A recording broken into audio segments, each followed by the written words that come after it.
नमस्कार मंडळी, मी स्वराली. माझ्या स्वराली किचन्स रेसिपीमध्ये तुमचं स्वागत करते.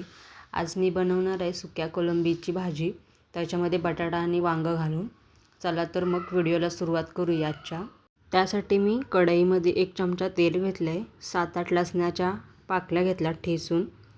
त्या चांगल्या व्यवस्थित अशा तेलामध्ये परतून घ्यायच्या. त्याच्यानंतर एक मोठा कांदा घेतला आहे कापून, तो सुद्धा व्यवस्थित असा तेलामध्ये परतून घ्यायचा. त्याच्यानंतर एक टोमॅटो घेतला आहे, तो सुद्धा व्यवस्थित असा परतून घ्यायचा.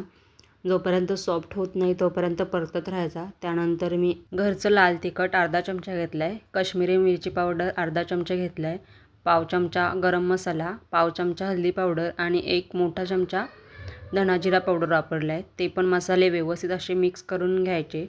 चवीनुसार मीठ, तो सुद्धा व्यवस्थित असं मिक्स करून घ्यायचा त्याच्यामध्ये. त्याच्यानंतर मी धुवून साफ करून कोलंबी घेतले, सुकी कोलंबी.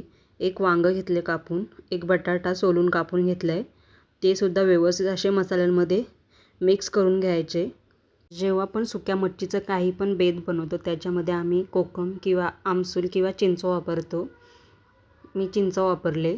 त्याच्यानंतर झाकण ठेवून त्याच्यावरती पाणी ठेवायचं आणि आपण ही भाजी वाफेवरती शिजवून घेणार आहोत पूर्णपणे.